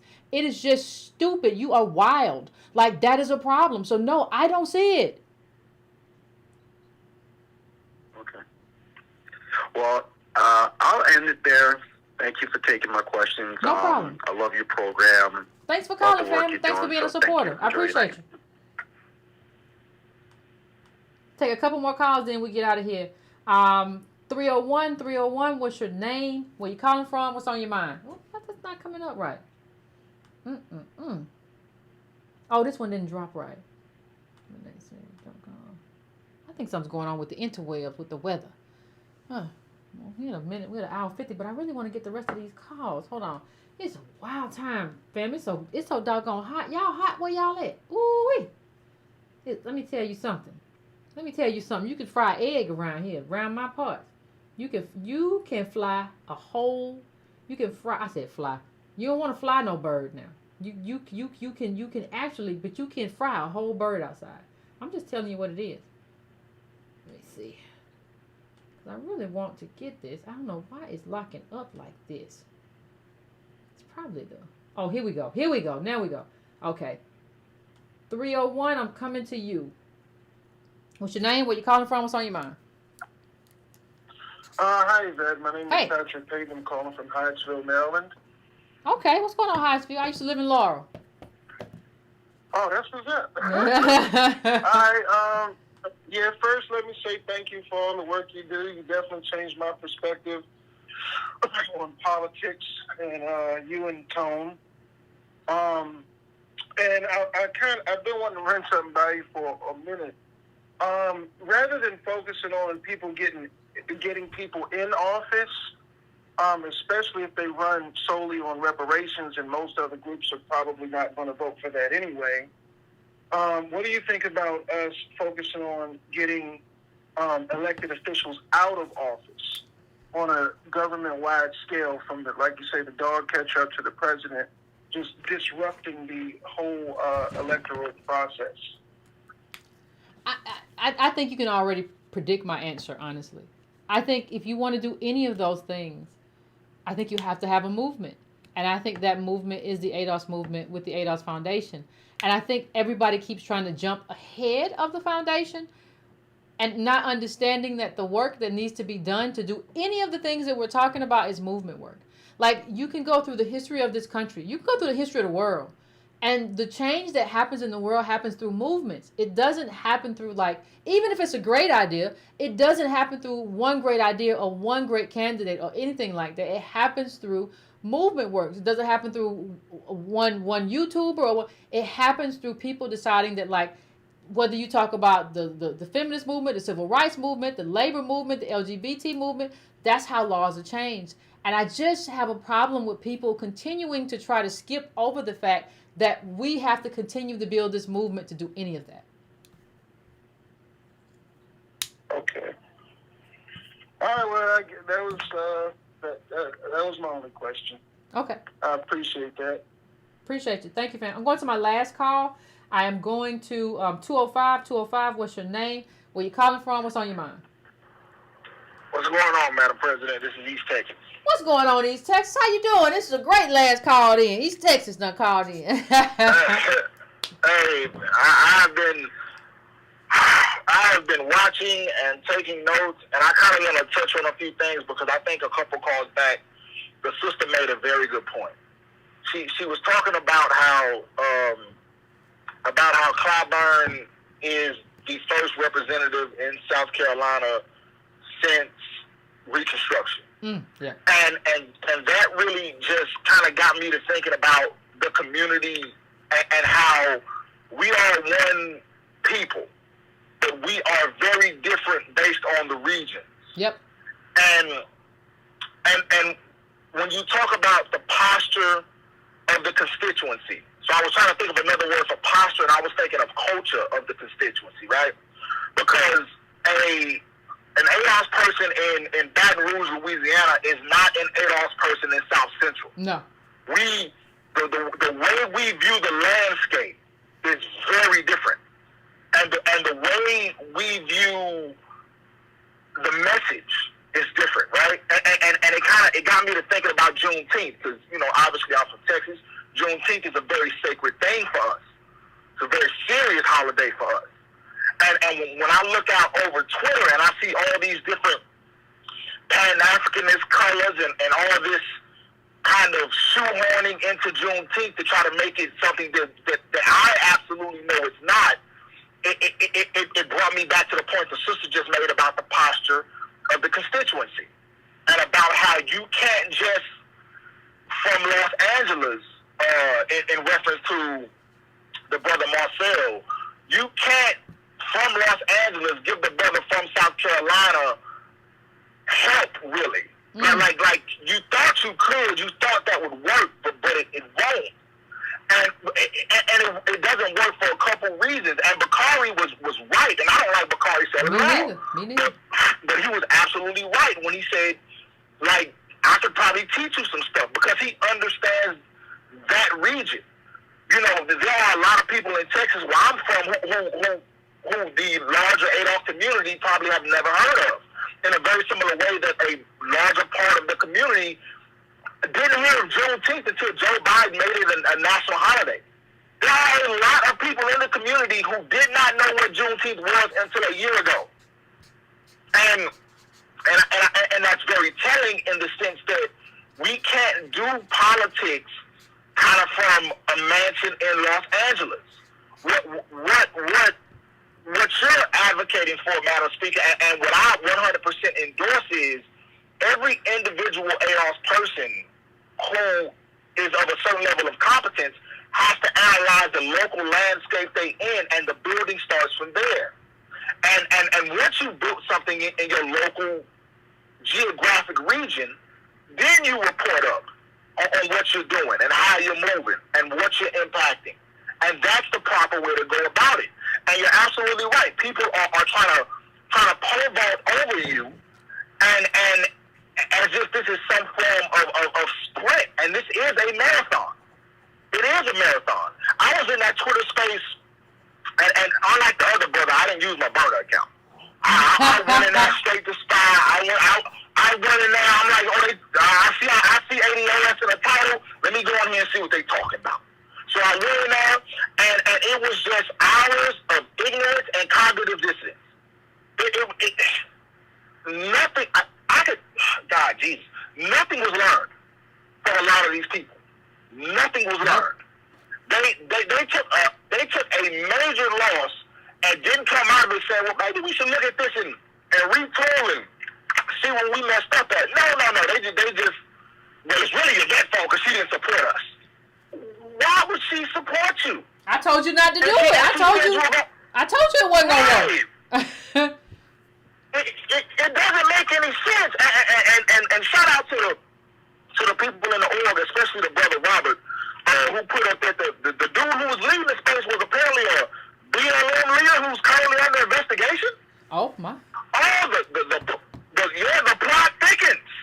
The plot thickens. There's a lot of grifting going on, and you're absolutely right when you say people are either trying to jump over the movement and see if they can run it and jump in front of it and then absorb the energy, or people who are within the space are constantly resetting and saying, well, why don't we just get together? Why don't know?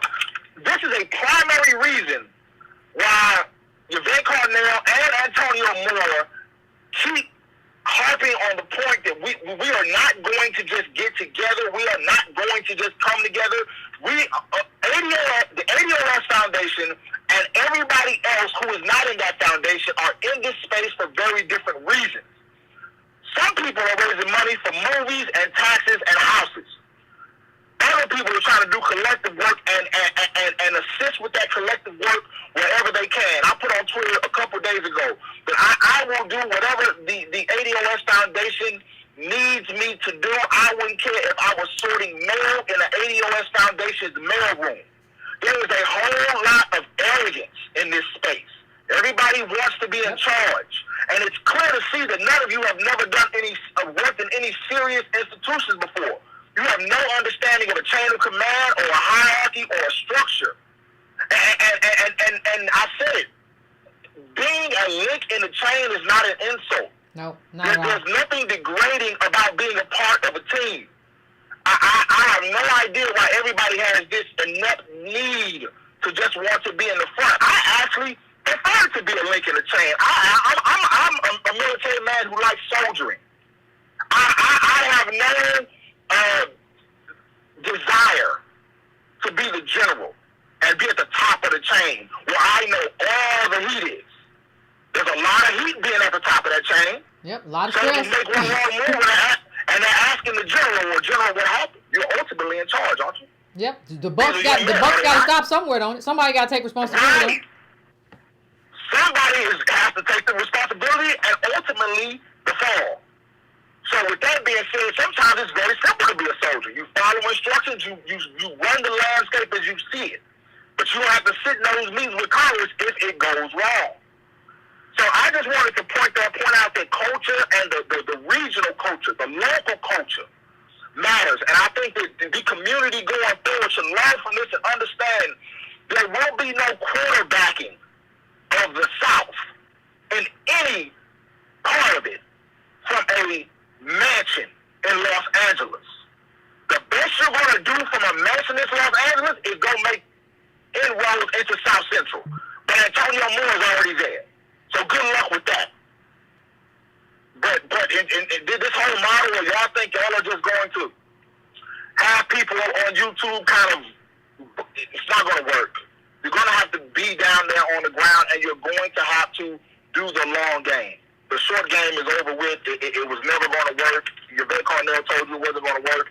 And a lot of people are just simply mad because she's right and she's the smartest in the room. And I know they're upset that you're the smartest in the room, Madam Speaker, because they thought that the next leader of the community was going to look like the last leaders of the community.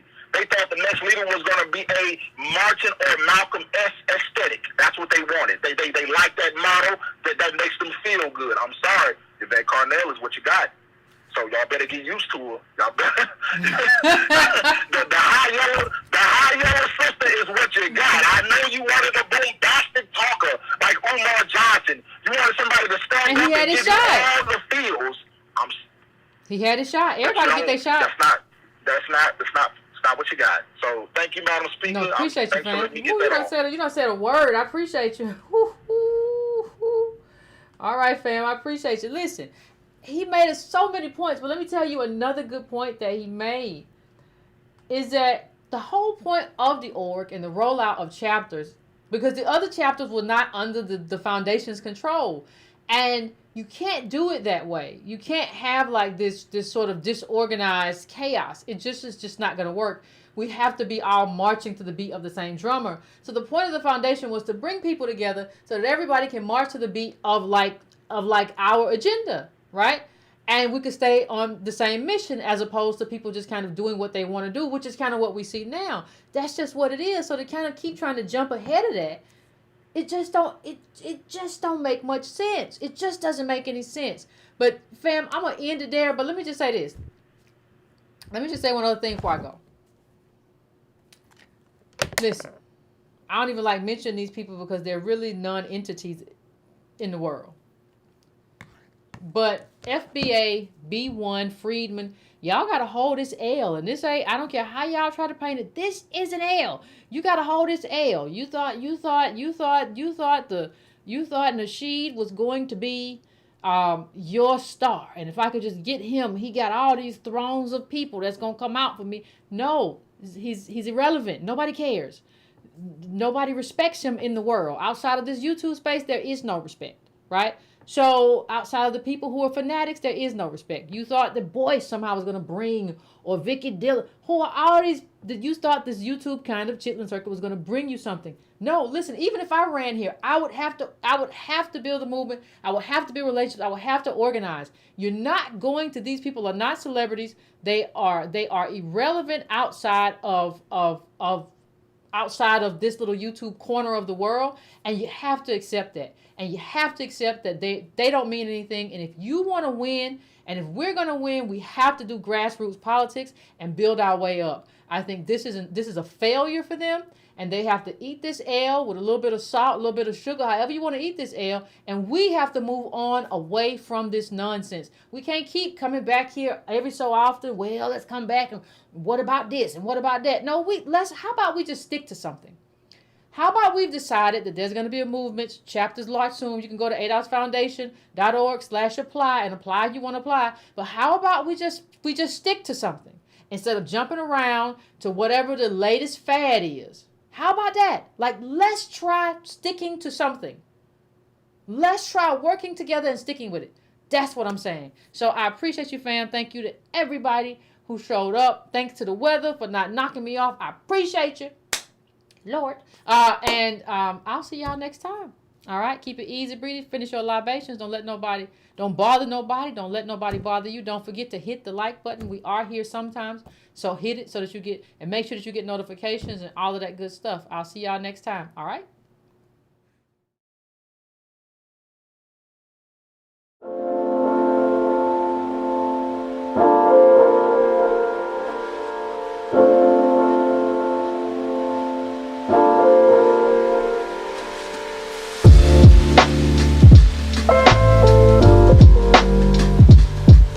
Bye.